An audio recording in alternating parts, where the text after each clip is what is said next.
Well, John, look, we got another month of positive inflation news. Despite these historic tariffs, the latest numbers do show that inflation remained relatively tame in May. So the big number is the annual rate that came in at 2.4%. That is a slight acceleration from 2.3% in April, but this was better than expected. Month over month, prices were up by just 0.1%. Again, that's better than expected, and that's actually a deceleration from what we saw in April. Now, one reason why these inflation numbers came in very much better than expected is because we did see a drop in energy prices. In particular, gas prices were low. Now, economists like to look at core inflation because that excludes food and energy, but that also came in better than expected. I'm digging into some of the categories. We did see that egg prices, they did fall on a month over month basis again. So that is a good sign. Your reaction here, and do you think that tariffs had any impact? Not yet. It doesn't look like it's had any effect, but you got to look at gas prices. Brian mentioned energy. That's utility prices that drove that a little bit higher, but gasoline prices are down 12% year over year. Gas prices really dictate a lot of spending for U.S. consumers because if we're paying a lot to fill up our tank, well, that's a pretty big deal, and we're spending less on other goods and services. But those fell 12% now on an annual basis. That's freeing up money for other things. We have not seen tariffs bleed their way into prices so far. This was probably taken in the first part of May. We'll see if there's any impact in the second part, and there's new tariff news almost every single day now. Right. So, in fact, we've already seen that prices are rising on many everyday goods. Congresswoman, please don't interrupt me. We had the time is mine. The time is mine. Please don't interrupt me. I will ask you questions, and I will grant you an opportunity to answer them, but please don't interrupt me during my time. With pleasure. Okay, I know I'm a woman, but please try to limit yourself to answering my questions. No, I'm sorry, but we get talked over all the time, and I don't want that to happen at this hearing. Boy, oh boy, oh boy, oh boy, oh boy. So we got to talk about what yet again is another shock inflation report, CPI report. And honestly, it's only shocking to the left-wing economists and the mainstream liberal media. It's not shocking to people like me who, from the beginning of all of this, right, when the mainstream liberal media was boo-hoo-ing and crying about President Trump's tariffs, and they were kicking and screaming and crying about hyperinflation, right, that you're going to see an inflation shock from the tariffs. I said, I am very, very, very skeptical of this narrative. Okay, I've been skeptical of it from day one. And basically, since then, I've been proven to be right. Okay, that tariffs do not cause mass inflation. Okay, tariffs actually cause inefficiencies in which you could have certain markets, just depending on the elasticity of the demand and supply. Prices could go up, prices could go down, prices could stay the same. In some situations, companies, businesses can pass on the price increases to consumers. In some situations, they can't. They got to eat it, right? In some situations, China got to eat it, right? The producers, like, that's just what it is, right? Tariffs cause inefficiencies, okay? And inefficiencies can result in a lot of different things, right? But inflation is not one of those things that will happen 100% of the time for sure, which is what the liberal media, right, tried to sell us, okay? This is what they tried to sell us, okay? And we have another consumer price index that essentially backs up my point, which is that tariffs don't cause mass inflation, okay? And I want to talk about it because there's a lot of economic news coming out now that is basically making the president continue to call for Jerome Powell to lower interest rates, okay?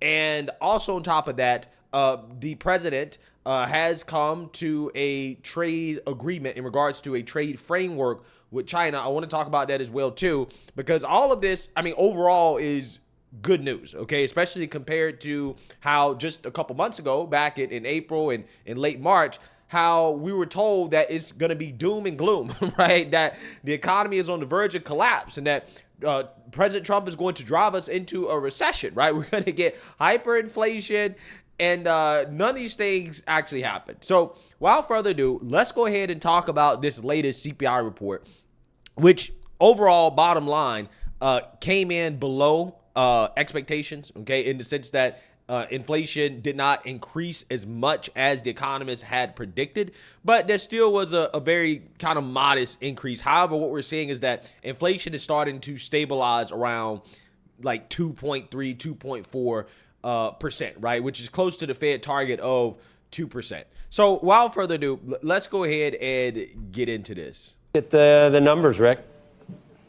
Yes, our May read on the Consumer Price Index on the headline number expected up 0.2, comes in on the light side, up 0.1%. That follows, at least for now, unrevised up 0.2. Up 0.1 will be the lightest since it was minus 0.1 in March of this year. If you strip out the all-important food and energy, it remains up 0.1%. That's 0.2 lighter than we were expecting, 0.1 lighter than the rear view mirror. Up 0.1 equals where we were in March of this year. To find a lower number, you're going to 0, which was January of 21. Now let's take the year-over-year perspective. Expecting year-over-year headline up 2.4, and it arrives exactly up 2.4. That is 0.1 hotter than our last look at 2.3. It equals the 2.4 in March.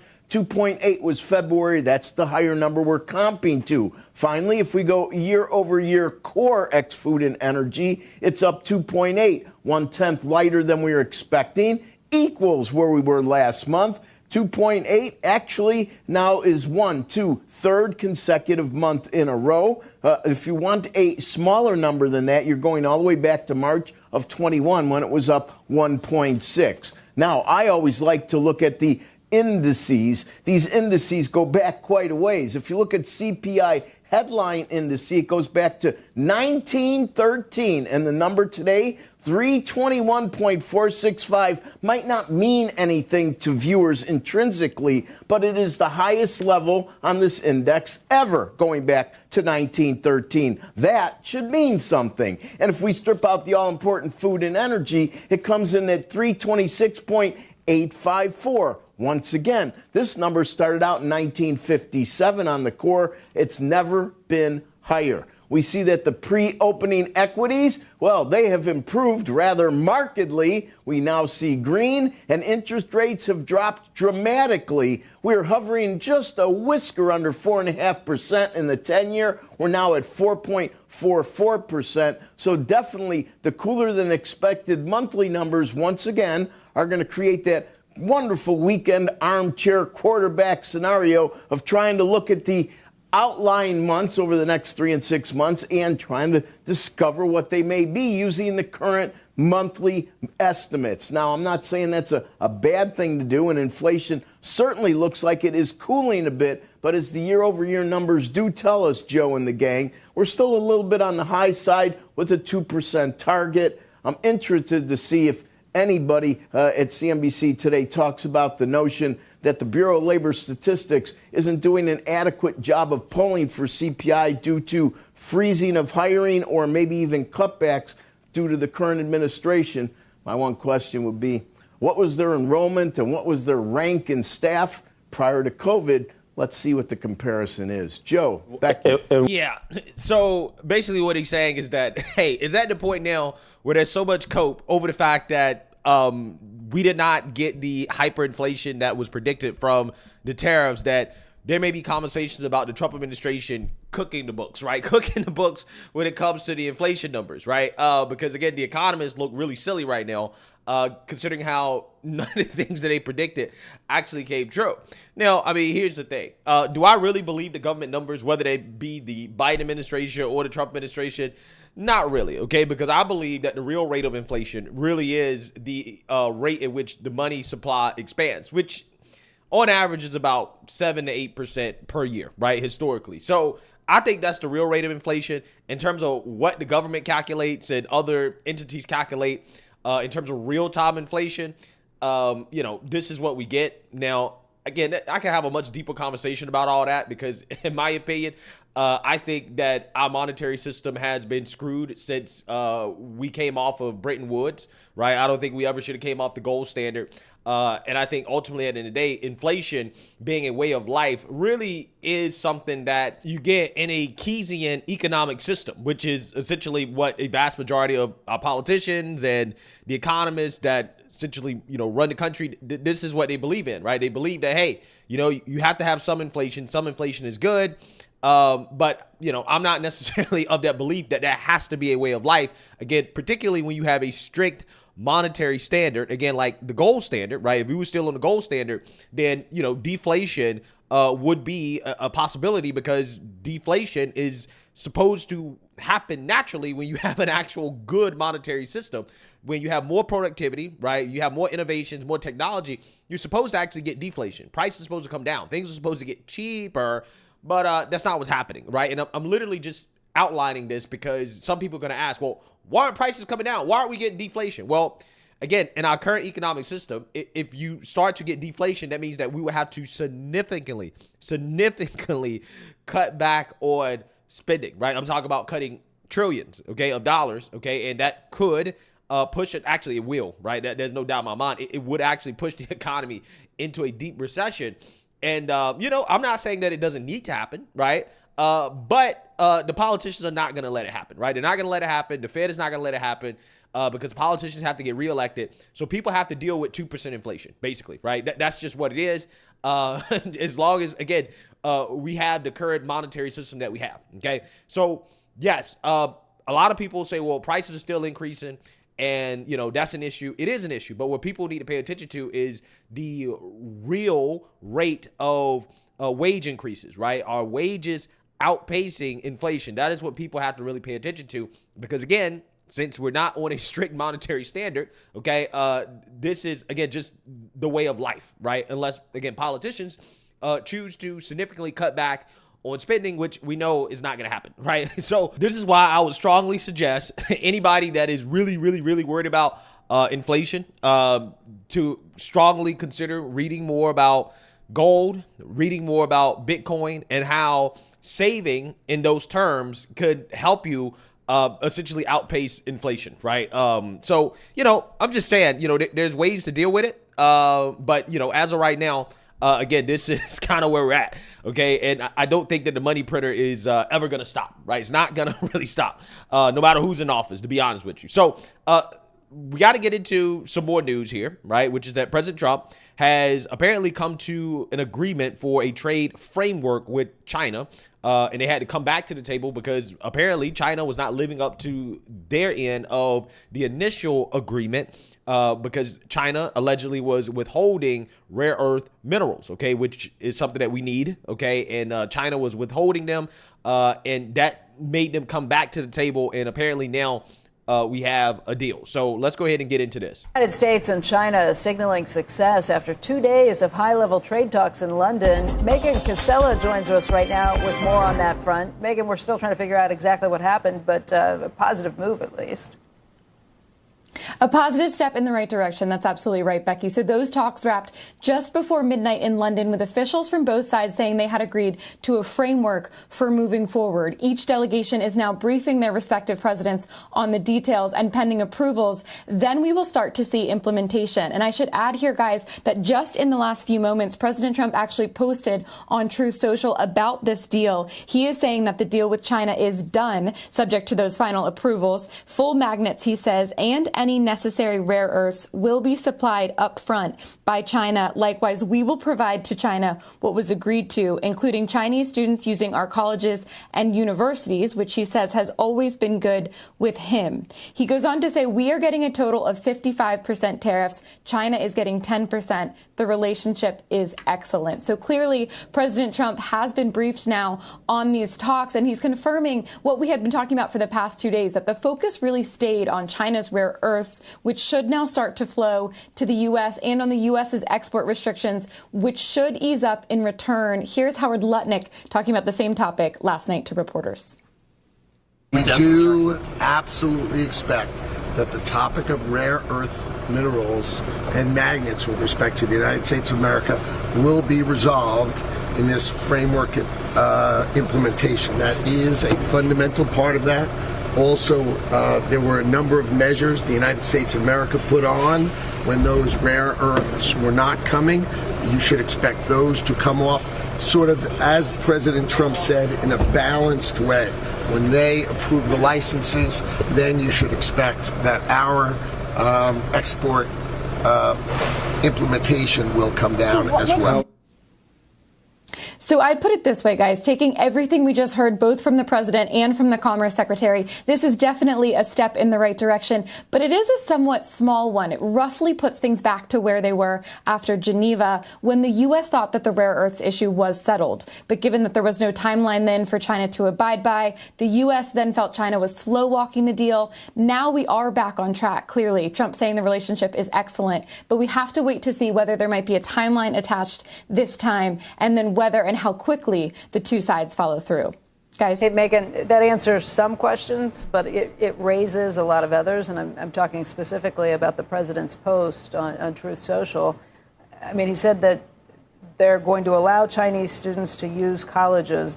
Doesn't mention Harvard. Does that include Harvard? Because it was just last week that the president signed a proclamation to restrict foreign student visas at Harvard in particular. That would be my first question. The second is no mention there about semiconductors and what we'd be allowing from our side on things. Rare earths is what rare earths minerals is what we were concerned about.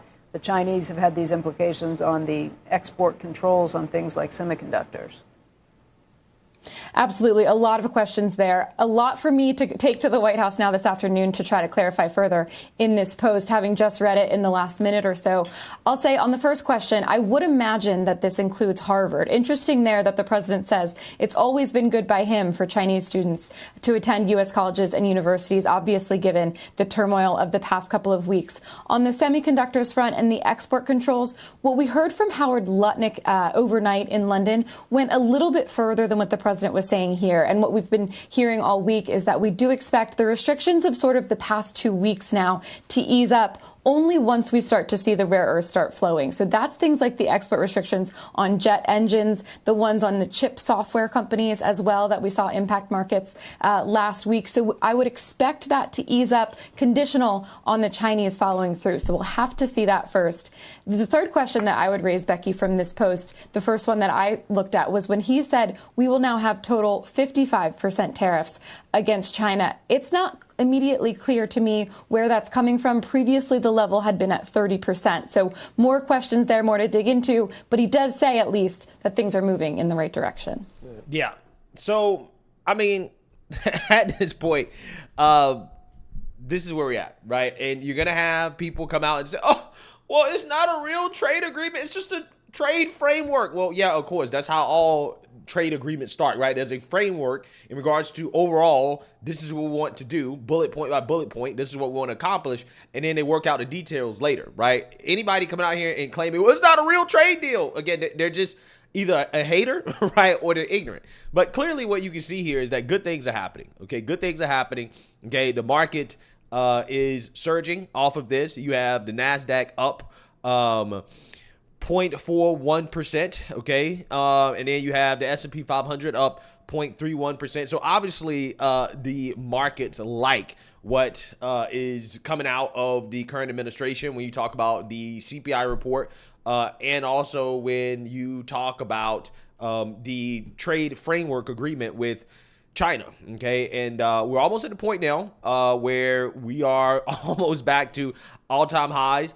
We're up 3.09% year to date. Again, I'm just pointing this out because essentially I was told by the mainstream liberal media that people's 401ks were evaporating, that people wouldn't be able to retire, that the economic system was falling apart, the dollar was collapsing, right?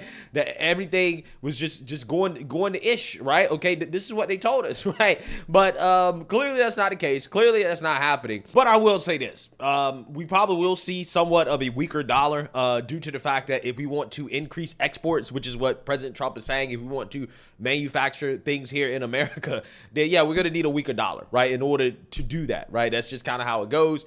And it's going to be interesting to see if Jerome Powell is going to be able to continue to hold interest rates steady, considering how, again, the inflation report suggests that, again, inflation is hovering around, 2.2, 2.3, 2.4 percentage points.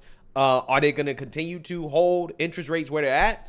Or are they going to start to fold? Okay, President Trump has come out and basically said that he is going to announce his next Federal Reserve chair pick, which means that he'll probably end up doing this thing where they can kind of manipulate yields by providing forward guidance, basically saying, hey, once Jerome Powell is out of office because the president can't fire the Fed chair, yeah, this is what we're going to do, right? This is the direction that interest rates are going to go.